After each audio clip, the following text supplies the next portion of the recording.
ఇట్లా చిటికీలు వస్తే చిటికీలో నీకు ఏమేమి కావాలి అన్నీ చేసి పెడతా. దీని స్మెల్లే వేరే లెవెల్ ఉంది. నువ్వే నిద్ర లేసేసి కిచెన్ లో ఒక అమ్మని పుడుక్కుని వచ్చేసినాడు మా వాడు. Hi friends, welcome back to my YouTube channel Arjun Priya blogs.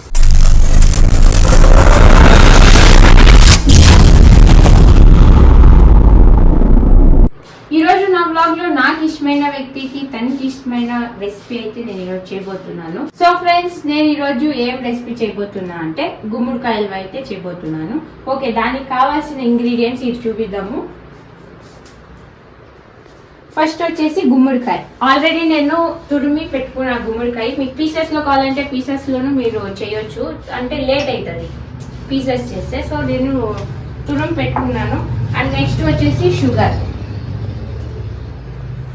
And next ద్రాక్షి, గోడంబి, అండ్ లాస్ట్ బాదం పప్పు.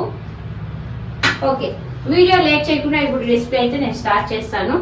చూపిస్తాను ఇప్పుడు ఒక్కొక్కటే చూపిస్తాను. ఫస్ట్ అయితే బాండ్లీ పెట్టుకొని స్టవ్ వెలిగించుకునేటాము.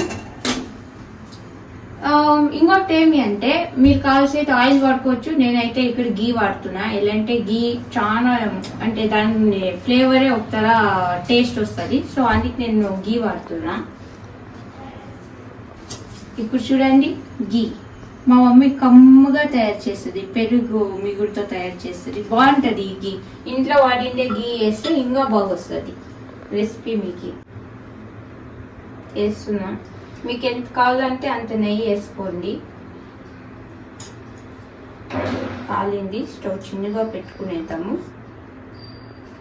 సో నెయ్యి కొద్దిగా ఎక్కువ వేసుకోండి. క్వాంటిటీని చూసి మీరు నెయ్యి వేసుకోండి. కొద్దిగా నెయ్యి ఎక్కువ ఉంటే హల్వా బాగా వస్తుంది.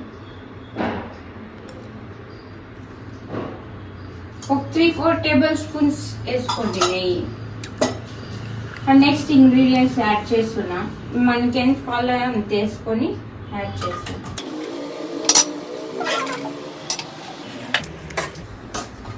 ఒక 5 మినిట్స్ అది గోడంబిది ద్రాక్షిది ఆ ఫ్లేవర్ స్మెల్ మీకే వస్తుంది. అలా 5 మినిట్స్ రోస్ట్ చేసుకునేసి సపరేట్ గా పెట్టుకునేసేయండి. అది లాస్ట్ లో మళ్ళీ ఈ గుమ్మడికాయ అంతా ఉడికినాక దాని లాస్ట్ లో యాడ్ చేసుకుందాం. సో రోస్ట్ అయిపోయింది. సైడ్ తీసి ఒక కప్ లో పెట్టుకునేద్దాము ద్రాక్షి గోడంబిని.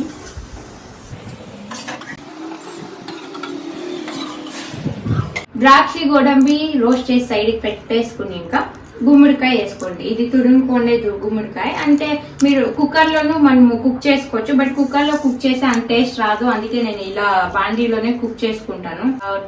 1/2 అవర్ అయినా కుక్ చేసుకోవాలి, బాగా మెత్తగా జ్యూసీగా రావాలంటే.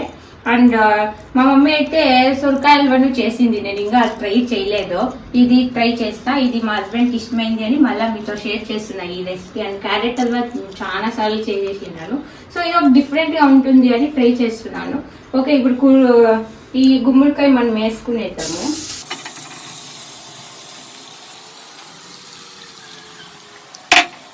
అప్పుడప్పుడు ఇలా గెంటితో వేయించుకుంటా ఉండండి, ఎలాంటి మాడిపోతుంది అనేసి. వాటర్ నేను చూడండి, నేను వేసుకునే క్వాంటిటీకి నేను ఇంత బౌల్ వాటర్ వేసుకుంటున్నాను. మీరు చూసుకోండి, మీరు ఎంత క్వాంటిటీ వేసుకునే బట్టి మీరు వాటర్ కొంచెం యాడ్ చేసుకోండి. ఇది ఇంకా 1/2 అవర్ ఉడకాలి కాబట్టి మనము ప్లేట్ ఇట్లా క్లోజ్ చేసుకునేసి 1/2 అవర్ ఉడికిద్దాము. దాని తర్వాత మనము షుగర్ వేసుకున్నాము. నువ్వే నిద్ర లేసేసి కిచెన్ లో ఒక అమ్మని పుడుక్కుని వచ్చేసినాడు మా వాడు.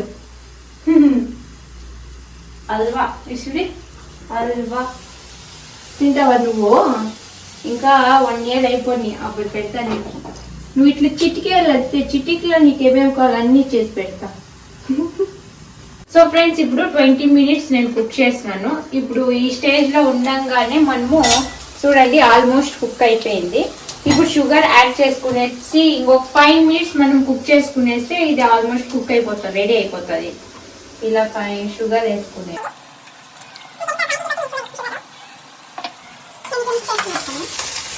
ఇంకా కావాల్సి అయితే బెల్లం కూడా యూజ్ చేయొచ్చు. బెల్లం యూజ్ చేస్తే ఇంకా టేస్ట్ బాగుంటుంది. నేను ఎందుకు షుగర్ యూజ్ చేస్తా అంటే మా హస్బెండ్కి షుగర్ ఎక్కువ ఉండాల, అంటే స్వీట్ ఎక్కువ ఉండాల. అందుకే నేను షుగర్ యూస్ చేస్తున్నా. బెల్లము స్వీట్ ఎక్కువ ఉంటుంది, కానీ తనేమో బెల్లం వేస్తే తినుడు, అది షుగర్ వేస్తున్నాం. నా హస్బెండ్ది ఫేవరెట్ రెసిపీ అది చేసి పెడతా అంటే వాళ్ళు హ్యాపీ ఫేస్, అంటే నా రెసిపీ చూసి వాళ్ళు టేస్ట్ చేసి వాళ్ళు ఇచ్చే స్మైలే అదే ఒక హ్యాపీ మనకి. అది కుక్ అయితే లేదు కదా, సో అంచు ప్లేట్ స్మాష్ చేసుకున్నామని చూడు, ఇలా స్మాష్ చేసుకున్నానండి. ఇలా స్మాష్ చేసుకుంటే ఇది ఈజీ వే నా ప్రకారం అయితే. కోజ్ అది సన్నగా కోసుకోవాలా తరగా, అది మన వల్ల అయ్యేది. చూడండి కుక్ అయిపోయింది, అంతా అయిపోయింది, 100% కుక్ అయిపోయింది. ఈ స్టేజ్లో ఉంది అంటే ఇంకా దించేసుకుని దానిపైన అది వేయించిండే గోడంబి ద్రాక్ష వేసుకొని మళ్ళీ ఇంకా ఇది బాదం పప్పు వేసుకున్నాం. అండ్ వేయించిండేవి ఇలా వేసుకునేది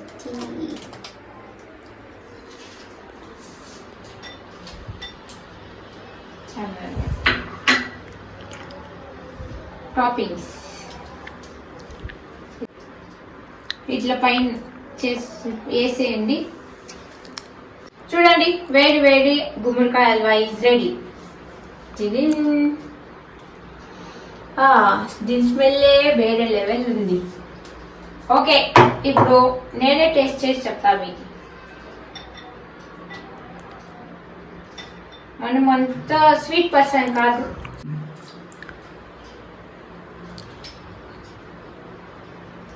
సూపర్ ఉంది, అది అదంతా టాపింగ్స్ వేరే లెవెల్, బాగుందండి. నా కుకింగ్ వీడియో ఏమైనా మీకు ఇష్టమైతే ప్లీజ్ లైక్ చేయండి, షేర్ చేయండి అండ్ మెయిన్ సబ్స్క్రైబ్ చేయండి. Bye bye.